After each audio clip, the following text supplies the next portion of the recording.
Ag PhD full episodes and more are now available on Acres TV, the newest ag platform connecting you to fields of information. Look for us on watchacrestv.com.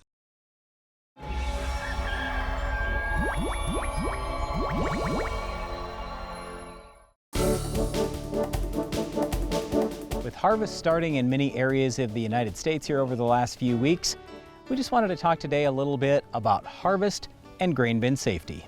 Let's start by talking about the grain bins, because if you've got harvest coming on your farm, you know you got to get those bins cleaned out. And if you say, wait a second, Darren, we had great prices this year. I sold that stuff a long time ago.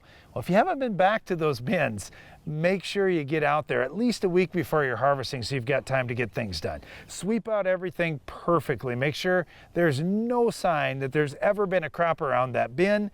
That way you don't have to worry as much about bugs. And also, this is a great time to spray Tempo or whatever type of product you're going to have to protect bugs from being in that area. One other thing too that people don't think about is around the outside of the bin. If it's got tall grass around it, mow that grass. Make sure you don't have a rodent problem or an easy spot where rodents can get in and attack your freshly stored grain right after harvest. Okay, Darren mentioned Tempo. I just want to say on our farm, we use a combination of Tempo and malathion in our grain bins. I love doing that. I'd also say just wait a second, you don't love doing it, but you love when it's done. I love the control that we get out of it. Let's put it that way. Here's the other thing. What we're most worried about with these bins is that you're going to have spoilage later on. So you want everything working great. I mean, you don't want any moisture getting into that bin. You want the fans properly operating.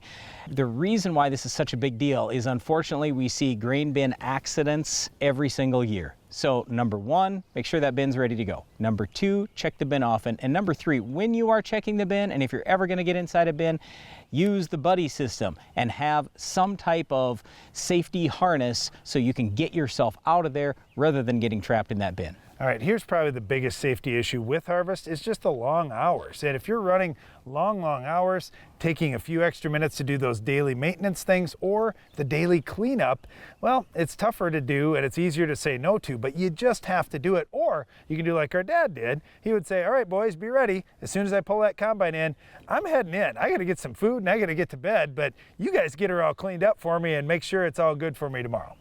Okay, last thing that I want to throw out, if you are a non-farmer and you are driving down the road and you see a farmer with a slow-moving vehicle sign, that's one of those triangles that'll be in the back, reflective triangles, you're required by law to slow down to the speed of that vehicle before you pass them. You cannot fly past them at 50, 60, 70 miles an hour if they have a slow-moving vehicle sign on them and they are going slow. Slow down to their speed first, then proceed around them. Much safer when you do that. And if you're heading down the highway and you're driving equipment, don't be driving off on the shoulder. You're just going to have to swerve in every time you get by a mailbox or anytime there's something along the road or a tree too close.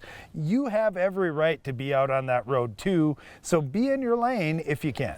And make sure all your lights and safety equipment and everything else is working all the time. Well, it's not really a safety issue out in fields, but it's certainly a yield issue if you've got our Weed of the Week. Can you identify this week's weed?